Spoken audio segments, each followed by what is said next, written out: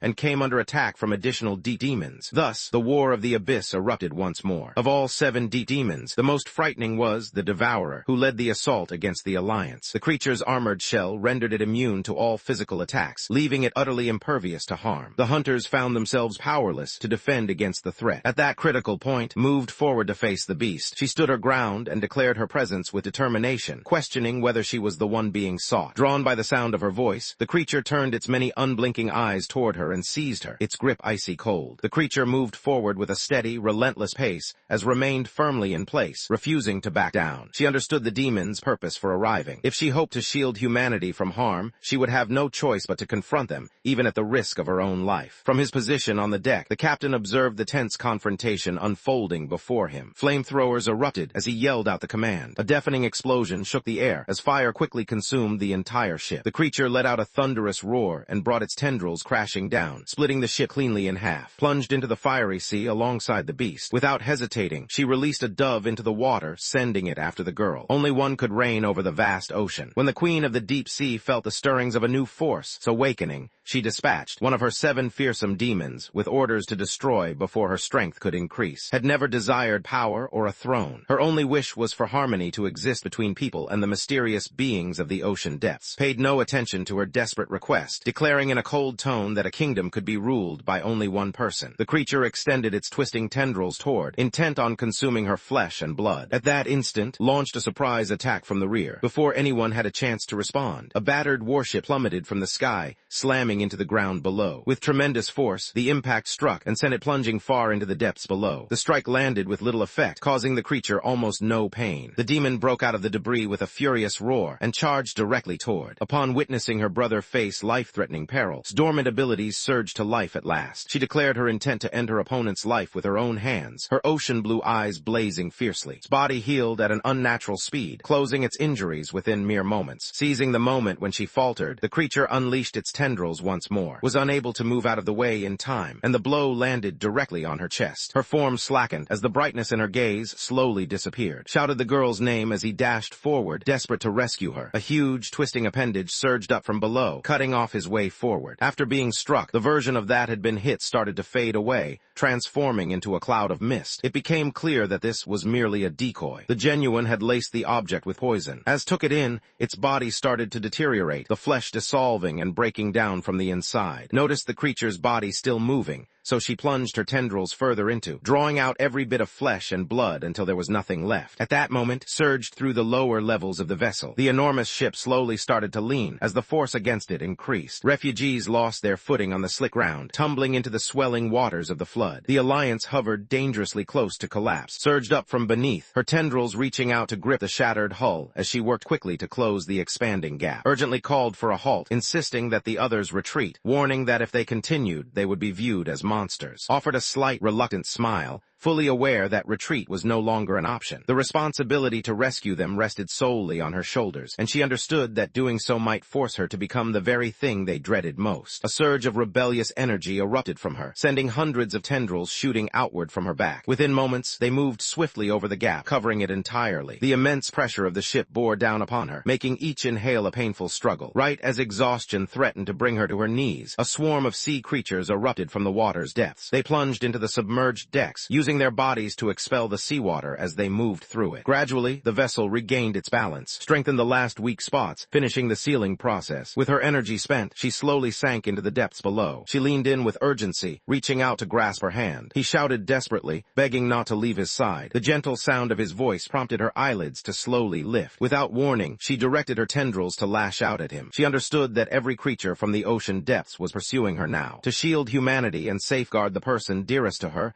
she realized escape was her only option. Stood frozen, unable to do anything as his sister disappeared into the shadows beneath the waves. In that moment, he realized just how quiet and full of grief the sea could be. A wave of guilt and helplessness surged through, overwhelming her completely. Humanity's anger reached its peak after the deep-sea beast's destructive rampage. At long last, the remaining groups joined forces, prepared to launch a counterattack and pursue the creatures lurking in the abyss. Porter recalled the advice his sister had given him in the past. Within her dreams, she had witnessed the creature's lair hidden close to the ruined remains of the cruise ship, had once launched an assault on the Alliance with that very ship. They realized that by discovering the exact spot where the ship had gone down and recovering the black box, they would be able to uncover the location of the demon's hideout. Working alongside the gifted youngster, the group quickly identified the precise location. The object rested far beneath the surface of the Pacific Ocean, close to the Emperor's seamount. Acting on this clue, the entire group assembled at the floating fortress, a massive structure that stood as humanity's last refuge, its size rivaling that of 6 Alliance colonies put together. As the preparations were, an unexpected cry rang out across the hall. Upon hearing the name Shield Beast, Kana immediately turned around with a quick, sudden movement. She stood motionless, unable to move as the scene unfolded before her eyes. The monster responsible for her parents' deaths had already met its own end at another's hands. Disappointment briefly appeared in her eyes. Curiosity lingered, disappeared, leaving one to wonder who might possess such incredible strength. Observed the look on her face and gestured toward the side. She explained that just a single individual possessed the skill to defeat a deep demon, Clark Miller, renowned as the 6-star harpoon hunter. With a sense of respect for the man's authority, moved ahead and offered a greeting. Miller, however, ignored him completely and kept his gaze fixed elsewhere. Rather than hesitating, he approached directly and embraced her tightly. Stood motionless, her desire to fight back overwhelmed by her unresponsive limbs. Having once been his teammate, she understood better than anyone. To Miller, she was as insignificant as a bug. Fortunately, intervened, easing the strain in the atmosphere. Miller's icy gaze drifted toward the symbol etched on his arm. A mocking smile twisted across his lips. The character believed that joining forces with someone like this showed just how far the other person had sunk. His face flushed with anger at the harsh words. His hands curled tightly into fists as he moved ahead, unable to contain his fury. For an instant, their gazes met, and in the next moment, both men swung their fists at each other. Just as the punches were about to connect, Kana stepped in and separated the two, preventing any further conflict. The girl raised her voice, reminding everyone that their purpose was to battle monsters, not to turn against one another. Miller stood motionless, his eyes fixed on her in stunned silence. He noticed the deep red emblem displayed on her chest, a vivid heart-shaped symbol that signified her victory over one of the 7 demons. His features relaxed as he admitted he had been searching for skilled hunters like the one before him. He then extended an offer to join his squad, promising the position of vice captain as an incentive. Kana smirked and gave a slight shake of her head, making it clear that she had no concern for anyone's status or official position. At the same time, on the research deck, Dr. Curl examined the data retrieved from the cruise vessel and ultimately discovered the secret behind the deep-sea creature's evolution. Lately, I've had a strong addiction to watching manhwa and manga recap videos. Every single day, I find myself binging one after another, losing hours and days doing absolutely nothing productive. And honestly, it's getting out of hand. So, maybe we can make these viral videos too. I mean, look at the views, the growth, the community these creators are building. It looks simple, right? But that's a trap. You go down this endless rabbit hole spending money, losing sleep, hiring editors and writers from Fiverr and Upwork and still feel like you've been robbed. Because don't forget how emotional the YouTube algorithm can be with making videos go viral. It's unpredictable, especially when the market's saturated, competition's relentless, and somehow other creators are dropping 10-hour videos daily while you're stuck trying to finish one. That's when I realized something had to change. So, I built the solution, the Web2 Narrative Suite, a complete one-click system that handles everything from cropping, script narration, text-to-speech, image processing, and full video generation in one smooth process. Save money, reduce hours of work, and have a tool that only gives you straight results. Click on the link down below and experience it for yourself. And if you want even more tools to supercharge your YouTube recap journey, visit my Ko-Fi and Patreon pages where I drop weekly new tools designed to keep you ahead as AI continues to steal our jobs. So tap in now before you get left behind.